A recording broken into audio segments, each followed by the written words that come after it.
एक बार की बात है, एक राजा था। उसका एक बड़ा सा राज्य था। एक दिन उसे देश घूमने का विचार आया और उसने देश भ्रमण की योजना बनाई और घूमने निकल पड़ा।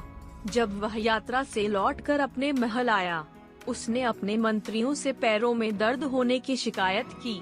राजा का कहना था कि मार्ग में जो कंकड़ पत्थर थे वे मेरे पैरों में चुभ गए और इसके लिए कुछ इंतजाम करना चाहिए।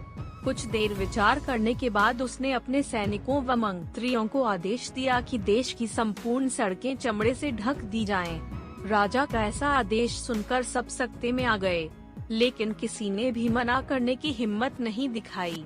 यह तो निश्चित ही था कि इस काम के लिए बहुत सारे रुपए की जरूरत थी, लेकिन फिर भी किसी ने कुछ नहीं कहा। कुछ देर बाद राजा के एक बुद्धिमान मंत्री ने एक युक्ति निकाली। उसने राजा के पास जाकर डरते हुए कहा कि मैं आपको एक सुझाव देना चाहता हूँ। अगर आप इतने रुपयों को अनावश्यक रूप से बर्बाद न करना चाहे तो एक अच्छी तरकीब मेरे पास है, जिससे आपका काम भी हो जाएगा और अनावश्यक रुपयों की बर्बादी भी बच जाएगी। राजा आश्चर्यचकित था, क्योंकि पहली बार किसी ने उसकी आज्ञा न मानने की बात कही थी। उसने कहा, बताओ क्या सुझाव है।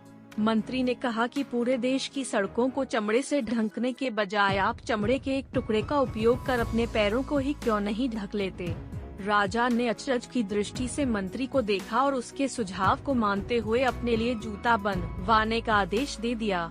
यह कहानी हमें एक महत्वपूर्ण पाठ सिखाती है कि हमेशा ऐसे हल के बारे में सोचना चाहिए जो ज्यादा उपयोगी हो।